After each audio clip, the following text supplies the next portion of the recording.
What do you think of the idea of Disney Hotstar and Jiocinema merging together into a single OTT platform? You probably heard the news about Reliance's plan to merge Disney Hotstar with Jiocinema after their Star Viacom 18 merger. The merger is pending approvals from the Competition Commission of India or CCI. But the question is, why one single OTT platform? Because data from Google Play Store showed us that Disney Hotstar had over 500 million downloads, while JioCinema had over 100 million. A few months ago, my colleague Praveen Gopalakrishnan had written in his popular newsletter, The Nut Graph, how having two separate entities could give Jio the ability to segment the market better than anybody else. He had said that Jio's challenge and opportunity now is no longer in technology, operations, or advertising. It is an exercise in branding and positioning. Having two separate platforms would have led to all kinds of interesting combinations. The most obvious way to do it would be to make Disney Hotstar into a premium subscription and Jio Cinema into a mass advertising one. So Disney Hotstar would get all the HBO shows, the Marvel movies, the Disney cartoons, plus all those award-winning documentaries. And Jio Cinema would get all the mass market content plus the IPL. Another way to do it, Praveen says, would be to segment the market by region. Make Disney Hotstar into the regional content powerhouse and let Jio Cinema keep the rest. Yet another way to do it would be to split it by use case. Geo Cinema could be an exclusive sports destination, maybe like the Indian version of ESPN, and it could become the one platform that streams the IPL, international cricket, tennis, and a lot more. And Disney Hotstar could be the entertainment powerhouse. As you can see, the possibilities are endless. So, why then is Reliance choosing to combine the two into one single OTT platform? Welcome to Daybreak, a business podcast from the Ken. I'm your host Snigdha Sharma, and I don't chase the news cycle. Instead, every day of the week, my colleague Rahel Philippos and I will come to you with one business story that is worth understanding and worth your time. Today is Thursday, the 10th of October.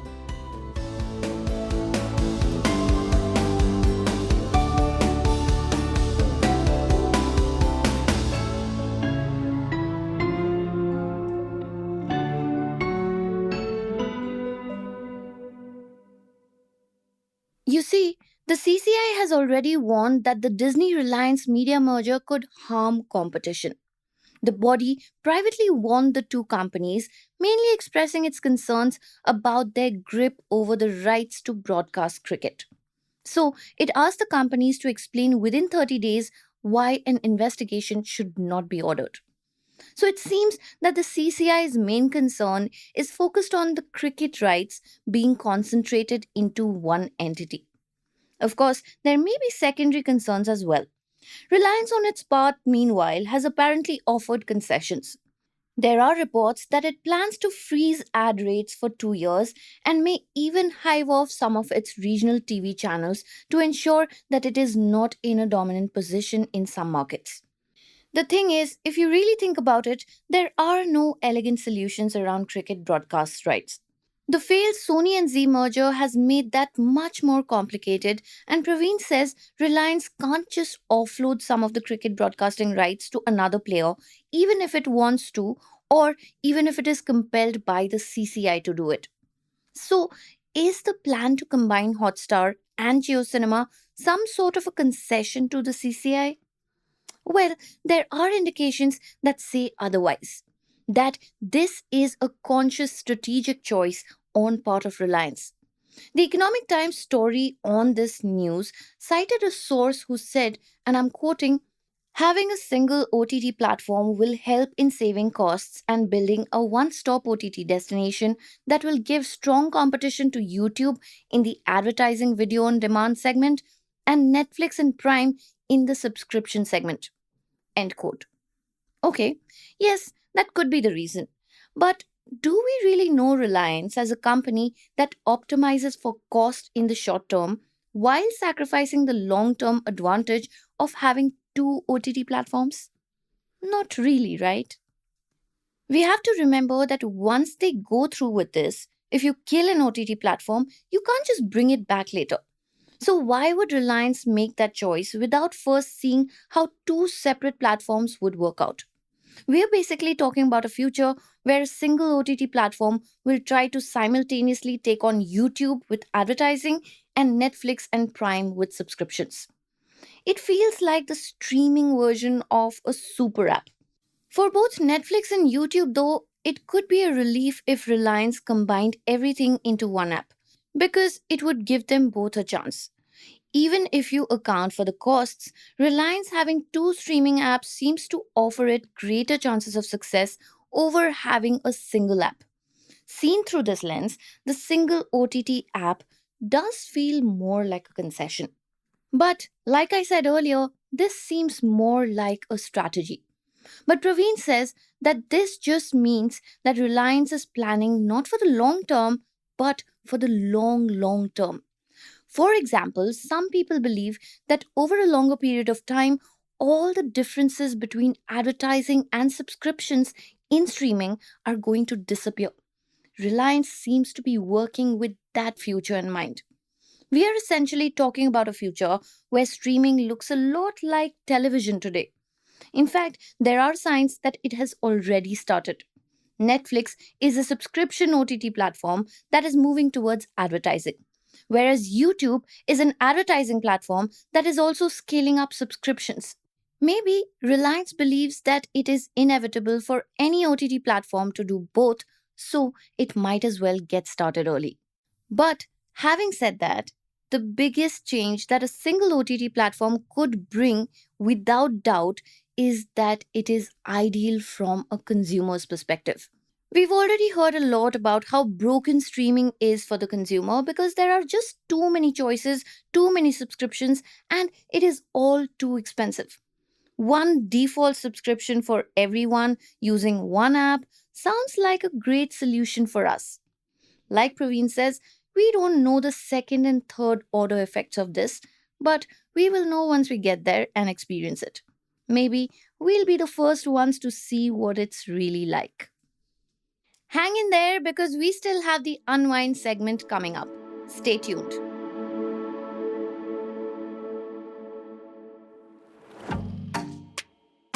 Hello and welcome back to the 5th edition of Daybreak Unwind. It's Thursday and you know what that means. Snigdha and I are here to help you and to help each other figure out what to do this weekend. Right. Whether it's chilling at home, reading a book, or watching something nice, or going to check out a cool new place in town. So, we were on a break last week because of Gandhi Jayanti, but before we went, we asked you all to send us your recommendation for your favorite murder mystery. But before that, why are we so obsessed with murder mysteries, Rahel? I don't know, is it that fascination with evil? Yeah. Also, I think in some way it makes you feel like, okay, I would never do something like that, but I would love to know how people do it. Also, because it's that one rule in life that you're not supposed to break, which is to take somebody else's life. So whoever does it fascinates us. Yeah, this is a very morbid, ominous kind of segment. But yeah, there is that kind of curiosity about what would motivate a killer, right? Yeah. That's exactly why, say, Mindhunter did so well, right? Because it gives you this kind of sneak peek into a murderer's brain and what they could be thinking. Yeah.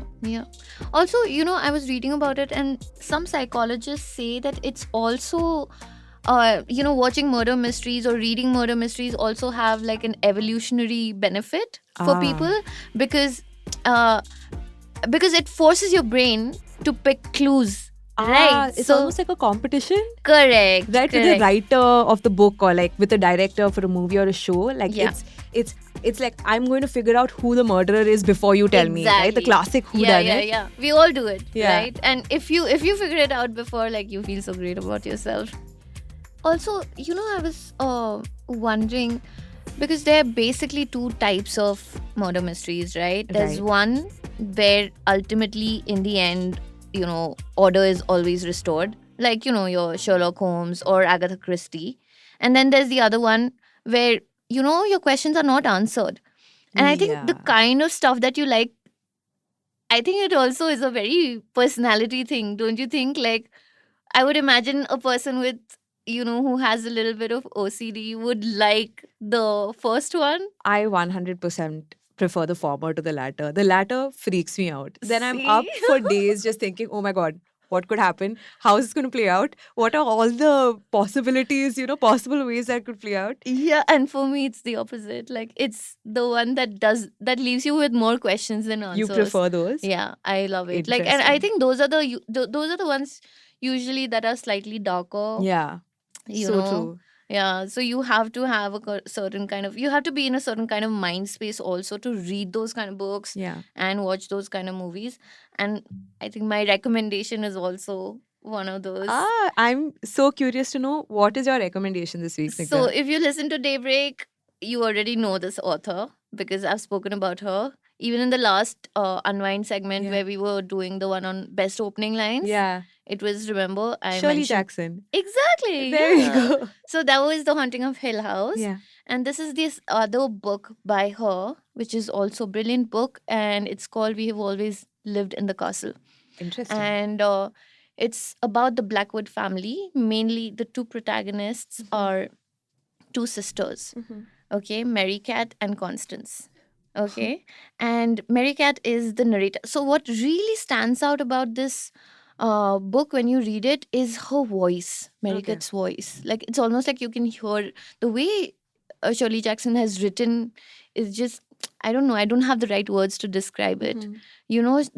She's innocent, but also there's something very almost sinister about Mary Cat. Shirley Jackson seems like the master of this genre. She really is. So Yeah. essentially, it's about a murder. Like, couple of family members are murdered. And then ultimately, there are these two sisters and an uncle, who cannot walk, who's on a wheelchair. And they live in the family estate. And the way she describes the estate, it has this garden, very wild, very fairy tale esque, which you would not expect in a murder mystery Yeah. book, right? And it's also a story of alienation because of the previous murders. Constance was accused of killing her family, Okay. right? But ultimately she's let out of jail. Okay. So the whole village kind of has ostracized that family, Okay. right? And then some other things happen. Wow. I'm not going to tell you. You should read this book. Cool. Interesting. Now it's your turn. Okay. Mine is very different vibe from yours. Yeah, the Snigdha. first one, like you said, order Yeah. is restored. Order I is love that. restored. I need neat happy endings where it's complete and like all of that. I need all my loose ends to be tied up neatly. My recommendation this week is something that I'm sure everyone's read when they were kids. It's very nostalgic recommendation. Nancy Drew. Oh my god, I love Nancy. The whole Drew. series, there's movies and shows and stuff Yeah. which I haven't watched yet. Me neither. But when I was a kid, I wanted to be Nancy Drew. What a smart young woman, solving mysteries, like just busy being a detective. I absolutely love that. I think she always got like, she was always in the right time at the right Right, place. all the time. Yeah. That's Yeah. just too much good luck happening.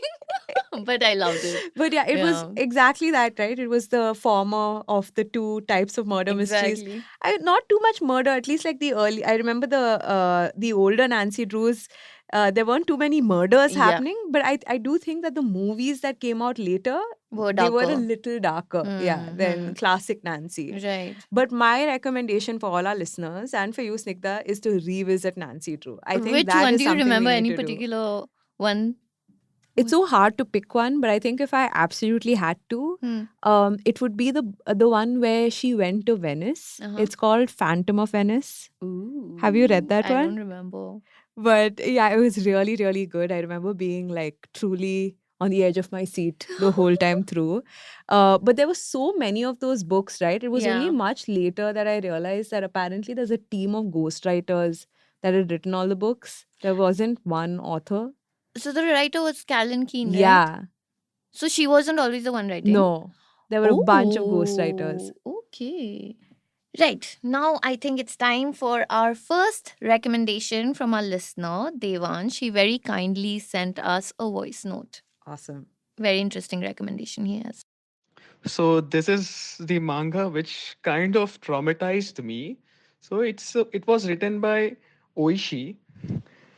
So basically, I'll start my narration from here. Like, imagine witnessing your own mother committing a horrific crime. For Seichi, who is a shy and introspective teenager, this unthinkable reality shatters his world. So, in this manga, Blood of Tracks, it's a gripping psychological drama. It's not only a murder mystery, which revolves around Seichi's life and her mother, and his mother, sorry, Seiko. So what the Seiko does is that she pushes Seichi's cousin off a cliff. So basically, the reader is forced to think that was it a movement of madness or a calculated act? As the story progresses, you'll see Seichi struggling with guilt, fear, confusion, and begins to question everything about his overprotective mother's love. So is Seiko, Seichi's mother's devotion is genuine or a bit manipulative? So further you'll read, you'll be joining Seichi on a dark journey to uncover the truth behind his mother's shocking actions. So the reader is compelled to think about the answers which has the potential to destroy Seichi. Rahel, have you read any manga? I haven't. Have you? Only one. I never Okay. really got into it, but this friend of mine, shout out to Johnny, uh, he made me read this book called, it's not murder mystery, it's Mm-hmm. horror. It's called Uzumaki. Okay. And it's by this very, it's illustrated and written by this very famous Japanese writer called Junji Ito. Oh, lovely. Okay. And it's so weird. Oh, Like, I think after reading that, I was like, okay, I think I can read manga. oh, The but whole town hmm, is haunted by a spiral, and it starts wow. appearing in everything. Like, people's hair starts curling, those clouds become spiral. It's very I haven't heard of strange. this book, but that's definitely the kind of storyline that I would associate with manga. Yeah, it's too cool. Interesting. Very interesting. All right. Next up, we have another listener's recommendation. His name is Venkat. Take it away, Venkat. Hello, Ken. This is Venkat. My favorite murder mystery recommendation is this Telugu movie called Agent Sai Srinivasa Athreya. This movie is like the Deshi version of the Sherlock Holmes. It was based on real events happened in the southern part of India. It is a blend of dark comedy, crime, and a fantabulous acting from none other than Naveen Polishetty. It is available in Prime Video with subtitles and is highly recommended. Okay, that is great. I've actually heard about this movie before. I also looked it up on IMDb, I'll be honest, Yeah. before we recorded this segment, and everyone is in agreement. Apparently, Naveen Polishetty's comedic timing in this movie is fantastic. Wow. And it's one of those movies a lot of people say where you have to kind of give it a little time and Oh, then it really picks up. okay, okay. And yeah, it's really well done. Thank you, Venkat, for that recommendation. We will definitely be checking it out. Yeah, also like such a great recommendation for a murder mystery because it's also comedy. Yeah, I somewhat. wasn't Yeah, yeah, expecting yeah. that. Right. Okay. Our next recommendation is from Ashish Agarwal. Ashish, actually, I just watched the miniseries that was based on this book. It's Sharp Objects by Gillian Lovely. Flynn, the writer of Gone Girl. Did you Ah, watch Gone Girl? I have, yes. Oh I've my read the god. book also.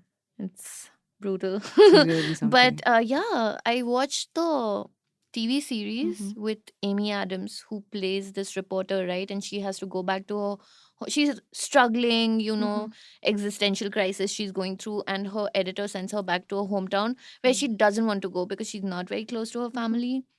Obviously, there are some things that are left unsaid, and she has to investigate the really brutal murder of two young teenage girls in her Oh, hometown. okay. And that's how it's, and such brilliant performance by Amy Oh, Adams. She's so good. So I don't know, Ashish, do tell us if the series is a good adaptation or not, because I've not read the book. Okay, so our next recommendation is from Hari, without which this list would actually be quite incomplete. When we're talking about murder mystery, how can we not mention a Hitchcock? yes, there we go. So, Hari's recommendation is Dial M for Murder. It's a 1954 American crime thriller. Text us and let us know if you've seen it. The WhatsApp number is going to be in the show notes, and we'll also call it out at the end of the segment. But yeah, tell us your favorite Hitchcock movie. I'd love to hear. Snigdha, do you have a favorite? Birds and Psycho. Oh my Psyching, God. both. Yeah. Like, yeah. In I know so quintessential many Hitchcock people fashion. who watch Birds and after that they have this phobia of birds. Oh, wow. Okay. It is so creepy. Hitchcock movies can really shake you up. Yeah. No? Yeah. So, Hari's recommendation is Dial M for Murder. It's a 1954 movie, like I mentioned, and it has an all-star cast. It stars Grace Kelly, Mm. Ray Milland, Robert Cummings, Anthony Dawson, and it's supposed to be really, really great. It's actually based on a stage play that was Oh. written by an English playwright called Frederick Knott. Oh, this I didn't know. Yeah. So it's about this retired tennis player and his socialite wife. Kind of a classic storyline in that sense, right? He finds out that his wife is having an affair with a writer, Mm. and he then plots his wife's murder so that he can inherit her fortune. So it's about how that kind of plays out. Oh wow, I need to watch this one. Right. Okay. We have a few more recommendations. We don't have the time, so I'm just going to read them out. We have Knives Out, Glass Onion, a Knives Out mystery. Great one. Vaidehi from Vizag has recommended it. It's got Daniel Craig, the James Bond guy. And then we have, oh, this one is a good one. Rohith recommends Jaan. The Kareena Kapoor movie. Exactly, yeah, with Ah. Jaideep Ahlawat and Vijay Verma. And it is shot in Darjeeling. Mhm. They say it's set in Kalimpong, but so many scenes you can tell, oh, this is Darjeeling, they were shooting. Oh. So it's all mixed up.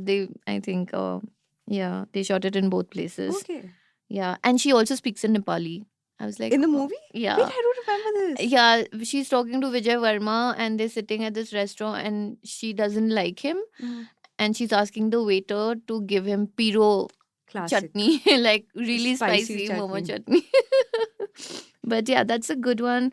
All right, I think that brings us to the end of this segment. Rahel, what's our theme for next week? Do you want to tell our listeners? We have an interesting one for next week. So wherever you are, I'm pretty sure that it is festive season in some Mhm. form. Navratri, Durga Puja, all of it, the works. Dashera, Dashera. Yeah. So our theme is actually folk music. Mm, I'm always looking for great recommendations with music as well. And I Yes. think folk songs would be a fun thing to listen lovely. to Yeah, this from time all of the parts year. of the country, Yes. in your language, from your region, we would love to hear. Also, we'll make a playlist out of it and we can That's a share great the idea. link, right? Let's do that. Yeah. All right, that's a wrap. We'll see you guys next week. Don't forget to write to us. Our WhatsApp number is 89711 08379. If you're living outside India, then just add +91.